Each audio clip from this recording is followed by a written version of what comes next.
नमस्कार, सी न्यूज़ भारत देख रहे हैं आप। मैं हूं अखिलेश पांडे। वक्त हो चुका है न्यूज़ बुलेटिन का। इस बुलेटिन में हम जानेंगे कि कहां 75 किलो मांस के साथ 2 शख्स हुए गिरफ्तार, कहां थाना समाधान दिवस में पहुंचे डीआईजी शलभ माथुर और कहां नगर के विकास और उद्योग व्यापार संबंधों पर चर्चा हुई। ऐसी तमाम खबरों पर आई विस्तार से करते हैं चर्चा। अयोध्या मंडल के पूर्वांचल एक्सप्रेसवे पर शनिवार को बड़ा हादसा हो गया। प्राइवेट बस सामने से जा रही थी, डीसीएम से टकरा गई। हादसे में बस सवार करीब दर्जन भर यात्री घायल हुए हैं। इनमें से 2 की हालत गंभीर बताई जा रही है। घटना पूर्वांचल एक्सप्रेसवे पर हलियापुर थाना क्षेत्र के माइलस्टोन की है, जहां सुबह प्राइवेट बस सवारी को लेकर की जा रही थी। सामने से आ रही डीसीएम से जा टकराई। बस पर सवार यात्रियों में 16 यात्रियों को चोटें आई हैं, जिसमें लाखन यादव, सुशीला देवी गंभीर रूप से घायल हुए हैं। दोनों को गंभीर हालत में अयोध्या जिला अस्पताल रेफर कर दिया गया है। अन्य घायलों को अयोध्या जिले के पिटला स्थित 100 शैय्या अस्पताल में प्राथमिक उपचार के लिए भेजा गया। शिवनारायण मंडल जी। ये कितने बजे घटना है? सुबह में 6:10 में। सुबह 6:10 में जी। तो कहाँ से आप ये बस जो है कहाँ से आ रही थी, कहाँ जाना था आप लोगों को? ये बस पटियाला से चल रहा है। हाँ। ये सुपौल जिला। हाँ। सुपौल जाना था। सुपौल बिहार जी। तो रात में कितने बजे एक्सीडेंट हुआ? ये सुबह में 6:10 में हुआ आज। अच्छा, किस गाड़ी से हुआ था? ये ट्रक से हुआ। अच्छा, ट्रक से हुआ। हाफ डाला वाला ट्रक नहीं होता है। तो आप लोग यहाँ पर जो है सुबह से हैं, जो आदमी को चोट लगी है उन लोगों का इलाज वगैरह हुआ अस्पताल में? हुआ है सर। हाँ। किसी को ज़्यादा जख्म है तो उसका हाँ। ज़्यादा निगरानी नहीं हुआ है। हाँ हाँ हाँ। उसको गोली दिया गया है। अच्छा। तो आप लोगों को ले जाने के लिए कोई साधन आ रहा है? हम लोग को ले जाने के लिए भी कोई साधन नहीं है यहाँ पे, लेकिन जो गाड़ी ओनर है हाँ हाँ। वो कह रहा है कि साधन आ रहा है। खाना पीना आप लोगों को मिला? कुछ नहीं मिला है। अभी तक आप लोग भूखे प्यासे हैं? भूखे प्यासे हैं यहाँ पे। आपका क्या नाम है? गणेश देवी। ये बताइए, आप लोगों को कुछ नाश्ता पानी मिला कि नहीं मिला? नहीं मिला। सुबह से भूखे प्यासे हैं? सभी लोग भूखे प्यासे हैं? सभी लोग भूखे प्यासे हैं। क्या नाम है? जगन्नाथ। ये आपके नाक में चोट लगी ना? हाँ। कुछ नाश्ता पानी नहीं मिला? नहीं। आपका क्या नाम? यहाँ पर आए तो तमाम लोग, प्रशासन के लोग भी, यूपीडा के लोग भी, लेकिन आप लोगों को नाश्ता पानी भूख से प्यासे हैं, कोई कुछ नहीं मिला। अयोध्या से सीनियर संवाददाता आईबी सिंह की रिपोर्ट। कोतवाली क्षेत्र में स्वाट टीम भ्रमण में थी, तभी मुखबिर के द्वारा सूचना मिली कि जहर खुरानी का शिकार कर लूट करने वाली महिला इस समय रोडवेज के आसपास देखी गई। पुलिस टीम ने खोजबीन में रोडवेज के पिछले गेट से जहर खुरानी करने वाली महिला छैला पत्नी जोगिंदर निषाद निवासी ग्यारसपुर को थाना कंदरापुर को गिरफ्तार कर चोरी की मोबाइल, नशीली दवा के साथ उसे जेल भेज दिया है। आजमगढ़ से सीनियर संवाददाता सीबी भास्कर की रिपोर्ट। उत्तर प्रदेश के जिला हापुड़ के थाना धौलाना के अंतर्गत ग्राम छज्जुजपुर थाना क्षेत्र की रहने वाली महिला, जिसका नाम राधा है, वो अपनी समस्या लेकर मुख्यमंत्री योगी आदित्यनाथ के कार्यक्रम में हापुड़ के दसोई रोड स्थित पहुंची, लेकिन योगी आदित्यनाथ के पास जाने के लिए हाथ जोड़कर प्रशासन से न्याय की भीख मांगती रही कि उसे न्याय चाहिए, लेकिन उसे लोगों ने अंदर जाने नहीं दिया। उसका आरोप है कि उसके ससुरालियों ने उसके भाई को जान से मार डाला और इसकी शिकायत राधा ने प्रशासन से की, लेकिन कोई भी बात सुनने को तैयार नहीं है।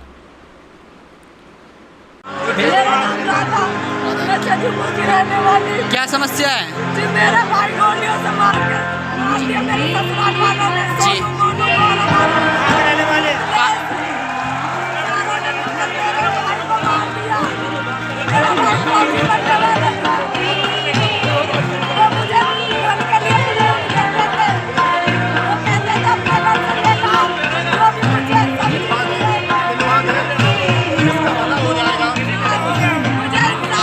हापुड़ से सीनियर संवाददाता सचिन सागर की रिपोर्ट।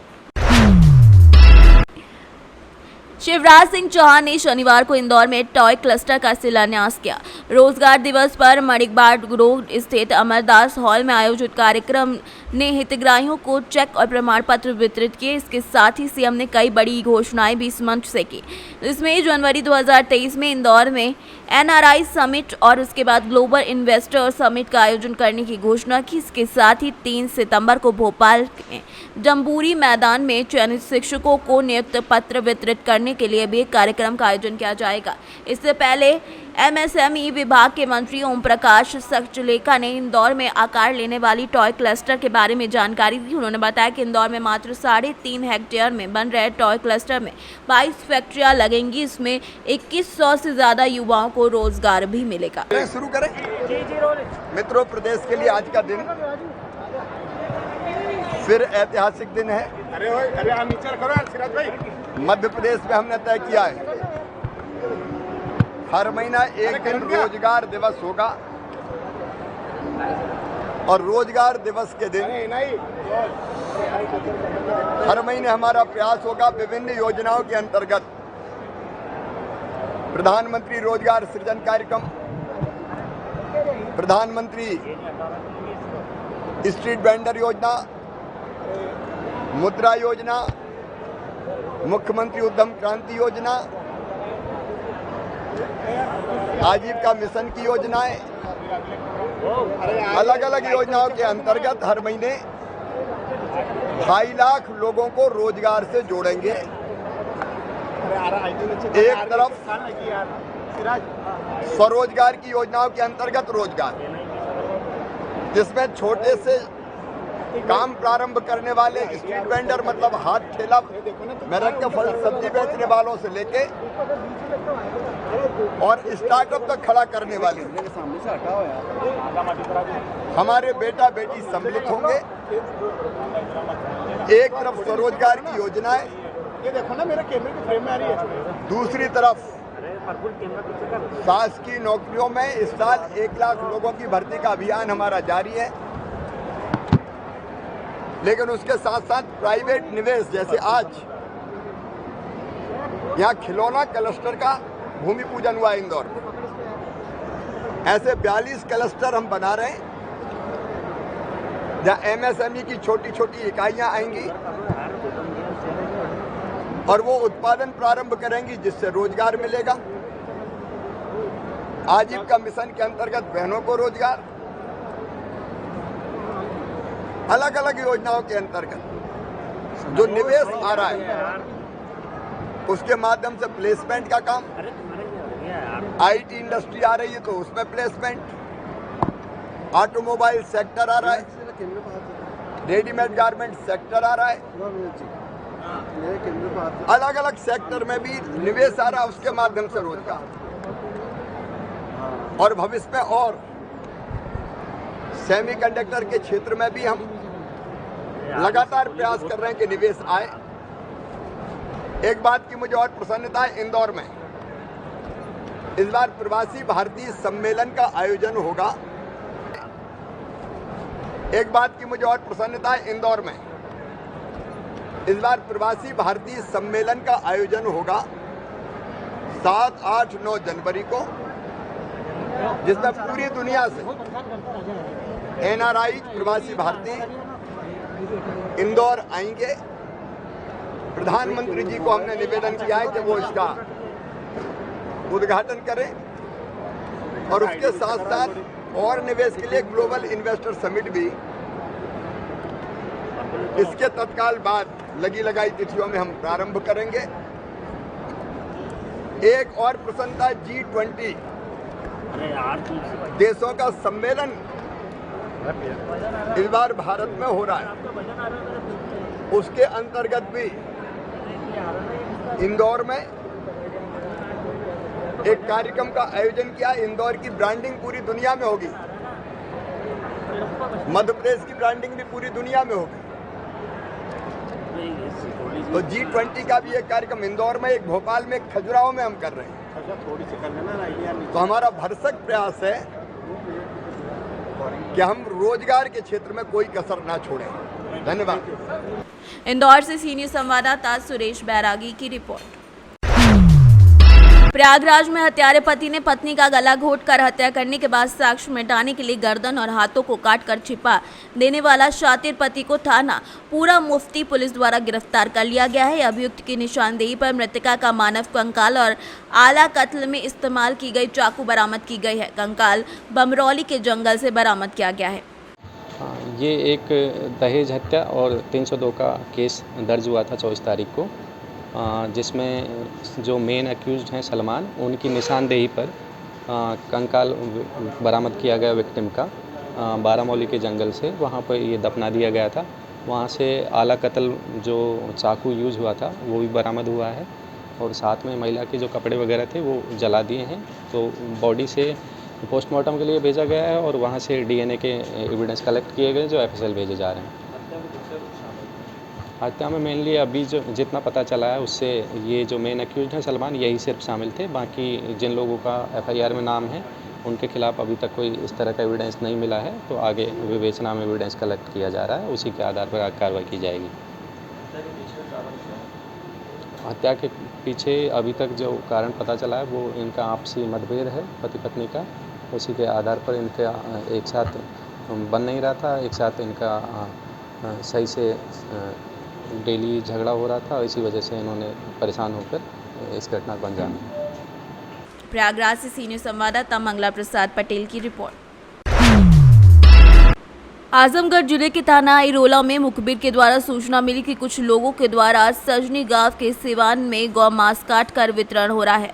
बाद सूचना पर इरोला पुलिस टीम मौके पर पहुंचकर घेराबंदी कर दी। लोगों को 75 किलो गौ मांस और काटने वाला चापट के साथ गिरफ्तार कर लिया, जिसमें पहले की पहचान शरीफ पुत्र अहमद निवासी सर्जरी, दूसरा असद पुत्र काबुल कलाम निवासी सर्जरी के रूप में हुए, जिन्हें मुकदमा पंजीकृत जेल भेज दिया गया है।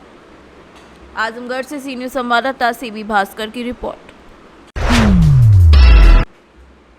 बदायूं जन दृष्टि के तत्वाधान में बदायूं और बिलसी तहसील के सूचना सामाजिक कार्यकर्ताओं की संयुक्त बैठक का आयोजन नगर उजानी में डॉक्टर जेपी सिंह सोलंकी के प्रतिष्ठान पर मार्गदर्शक धनपाल सिंह की अध्यक्षता में किया गया। सबसे पहले राष्ट्र राग रघुपति राघव राजा राम का सामूहिक कीर्तन किया गया, जिसके बाद ध्येय गीत जीवन में कुछ तो करना हो तो एमएल गुप्ता द्वारा प्रस्तुत किया गया। इस अवसर पर जन दृष्टि अध्यक्ष हरिप्रताप सिंह राठौड़ एडवोकेट ने कहा कि नागरिक इस देश के वास्तविक स्वामी हैं, उन्हें व्यवस्था का ज्ञान होना बहुत जरूरी है। इस कार्यक्रम का संचालन तहसील समन्वयक बदायूं राम लखन ने किया। सह तहसील समन्वयक वीरेंद्र सिंह तोमर ने सभी का आभार व्यक्त किया।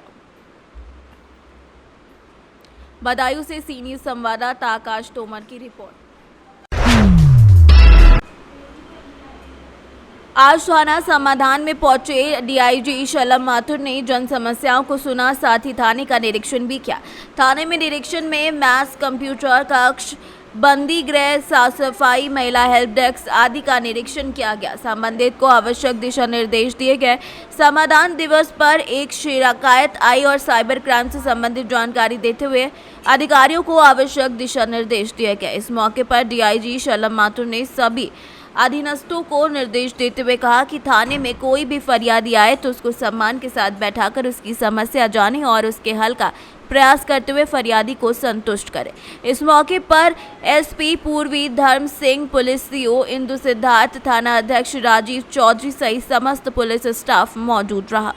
सर, आज आप सिवहारा थाने तशरीफ़ लाए, समाधान दिवस भी है, कितनी शिकायतें आई हैं, क्या निस्तारण हुआ और अभी कहाँ का प्रायोजन आगे जाने का?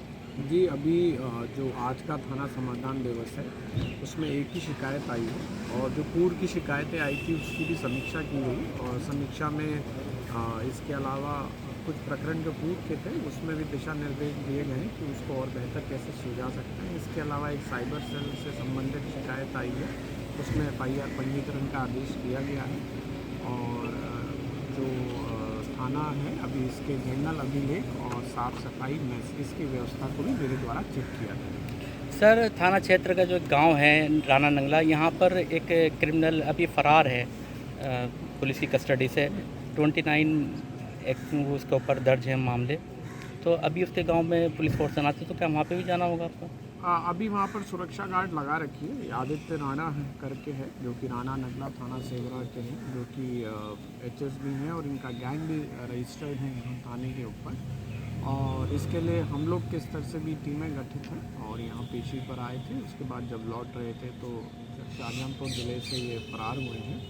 और इसके अंदर हम लोग जो कैसे इसके अंदर यथाशीघ्र इसकी गिरफ्तारी करें, इसमें ADG जोन महोदय की तरफ से 1 लाख रुपए का भी इनाम अभियुक्त के ऊपर कर दिया गया है। जिनको सुरक्षा उपलब्ध कराई जानी थी वो सुरक्षा उपलब्ध कराई गई है। और साथ ही साथ यहाँ पर जो इनके पुराने मुकदमे हैं और जो हम लोग जिस भी तरीके से इनको यथाशीघ्र जो है विधिक कार्रवाई इनके ऊपर करनी है, गिरफ्तारी करनी है, उसके लिए सतत रूप से हमारी टीमें लगी हैं। ठीक है। बिजनौर से सीनियर संवाददाता सलीम हाशमी के साथ मोहम्मद हिफजान की रिपोर्ट। नीलांबर पीताम्बरपुर प्रखंड के कुराइन पतरा पंचायत के सोस 1 में आंगनबाड़ी केंद्र की सेविका चयन को लेकर शनिवार को आम सभा का आयोजन मध्य विद्यालय सोस के प्रांगण में आयोजित किया गया। मौके पर महिला पर्यवेक्षिका सुरुचि कुमारी ने उपस्थित ग्रामीणों को सेविका चयन के प्रावधानों के बारे में विस्तृत जानकारी दी। उन्होंने कहा कि सेविका गांव की बाहुल्य जाति की होगी, साथ ही वहां की बहू को वहां की स्थायी निवासी हो, उम्र 18 से 40 वर्ष के बीच हो, शैक्षणिक योग्यता न्यूनतम मैट्रिक उत्तीर्ण हो, लेकिन अधिकतम योग्यता धारक को ही चयन पर प्राथमिकता दी जाएगी। अगर 2 उम्मीदवारों में शैक्षणिक योग्यता समान हो तो ऐसी स्थिति में विधवा उम्मीदवार को प्राथमिकता दी जाएगी। का सहायिका का चुनाव था जो शांतिपूर्ण तरीके से आज संपन्न हुआ। यहाँ ये सभ्यता कुमारी यहाँ की सहायिका चुनी गई। ग्रेजुएशन यानी स्नातक के मार्क्स के आधार पर 2 स्नातक की हमारी कैंडिडेट आई।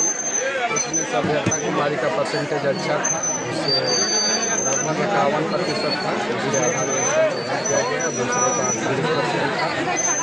तीसरी अभ्यर्थी भी थी, उनका स्नातक इंटरमीडिएट प्लस 5वीं में थी, वो पिछड़ गई।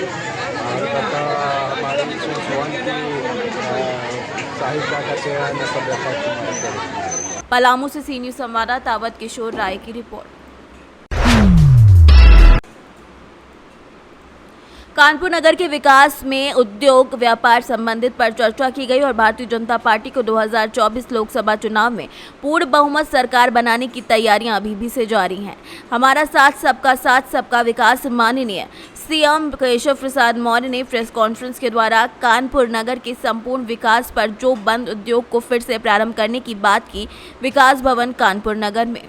कारण से कांग्रेस सहित जो भी भाजपा विरोधी राजनीतिक दल और नेता हैं वह भाजपा का विरोध करते हैं, माननीय मोदी जी का विरोध करते हैं। मैं उनको सबको ये कहना चाहता हूं कि भाजपा से लड़ने की जगह अपनी अपनी पार्टियां बचाएं, क्योंकि जनता उनके दलों के आचरण को, उनके कार्यों को खूब अच्छी प्रकार से समझ चुकी है और इसलिए लगातार भारतीय जनता पार्टी को अपना आशीर्वाद और समर्थन दे रही है।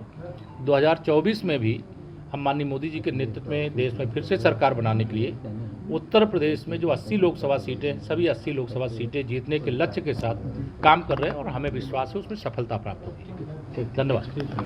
कानपुर से सीनियर संवाददाता रोहित की रिपोर्ट। फिलहाल के लिए इस न्यूज़ बुलेटिन में इतना ही। देश दुनिया की तमाम खबरों के लिए देखते रहें सी न्यूज़ भारत। हर खबर आपके साथ, आपके हाथ।